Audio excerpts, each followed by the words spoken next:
मित्रांनो, जर आपल्याला तंदुरुस्त राहायचे असेल तर आपल्या शरीराला लागणारे घटक हे योग्य प्रमाणात असणे गरजेचे आहे. त्यापैकी विटॅमिन डी हा एक महत्त्वाचा पोषक घटक आहे.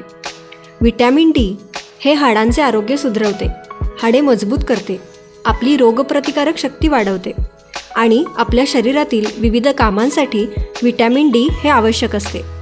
जर तुम्हाला तुमच्या शरीरातील विटॅमिन डीचे प्रमाण वाढवायचे असेल तर या 6 गोष्टींचा समावेश तुम्ही तुमच्या आहारात वाढवू शकता. तर चला बघूया की त्या 6 गोष्टी कोणत्या. पहिली महत्त्वाची नैसर्गिक गोष्ट म्हणजे सूर्यप्रकाश. विटॅमिन डीचा सर्वात इझिली मिळणारा नैसर्गिक स्रोत म्हणजे सूर्यप्रकाश. तुम्ही जर सकाळच्या कोवळ्या सूर्यप्रकाशात उभे राहिला तर तुमची त्वचा ही सूर्याच्या UVB किरणांच्या संपर्कात येते. तेव्हा ते आपल्या शरीरात विटॅमिन डी तयार करते. आठवड्यातून 3 ते 4 दिवस जर तुम्ही 10 ते 15 मिनिटांसाठी सूर्यप्रकाशात उभे राहिला तर नक्की तुमच्या शरीरातील विटॅमिन डीची पातळी वाढायला सुरू होईल. दुसरी गोष्ट म्हणजे मशरूम. मशरूम हे विटॅमिन डीचे उत्तम स्रोत आहेत. आजकाल तर मशरूम सर्वत्र इझिली अवेलेबल होतात. त्यामुळे तुम्ही आहारात मशरूमचा समावेश करू शकता. तुम्ही शिजवलेले किंवा कच्चे मशरूम वापरू शकता, जे चवीला सुद्धा असतात आणि पौष्टिक सुद्धा. तिसरी गोष्ट म्हणजे फॅटी फिश.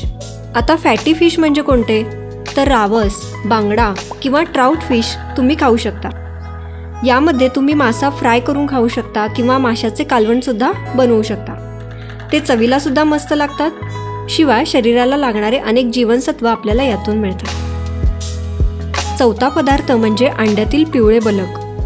खूप जणांना अंड्यातील पिवळे बलक काढून ठेवायची सवय असते, पण अंड्यातील पिवळे बलक विटॅमिन डीचा चांगला स्रोत आहे. त्यामुळे उकडलेल्या अंड्याचा समावेश तुम्ही तुमच्या आहारात करू शकता. पाचवा पदार्थ म्हणजे चीज.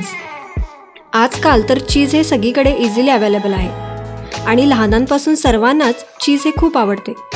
त्यामुळे चीज तुमच्या आहारातील विविध पदार्थांमध्ये ॲड करून तुम्ही खाऊ शकता. त्यामुळे पदार्थाची चव तर वाढेलच, शिवाय पोषणही मिळेल.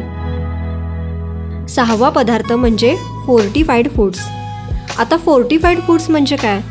तर आपण दररोजच्या आहारातून जे काय धान्य, तेल, दूध किंवा इतर पदार्थ खातो त्या पदार्थांमधील लोह, आयोडीन, झिंक अशी महत्त्वाची जीवनसत्वे वाढवून त्या पदार्थांची पौष्टिकता सुधारण्याच्या प्रक्रियेलाच फोर्टिफाईड फूड असे म्हणतात. मग त्यामध्ये फोर्टिफाईड दूध, संत्र्यांचा रस, इतर तृणधान्ये यांचा समावेश होतो. मग असे फोर्टिफाईड पदार्थ विकत घेताना तुम्ही पॅकेट्सवरचे लेबल तपासून घेऊ शकता. अशा प्रकारे या व्हिडिओत आपण पाहिले की आपल्याला कोणकोणत्या पदार्थातून विटॅमिन डी मिळू शकते. त्यामुळे आपल्या शरीरातील विटॅमिन डीची कमतरता भरून काढण्यासाठी संतुलित आहार घेणे महत्त्वाचे आहे. कोवळा सूर्यप्रकाश आणि योग्य आहार यांचा समन्वय साधून तुम्ही शरीरातील विटॅमिन डीची कमतरता भरून काढू शकता.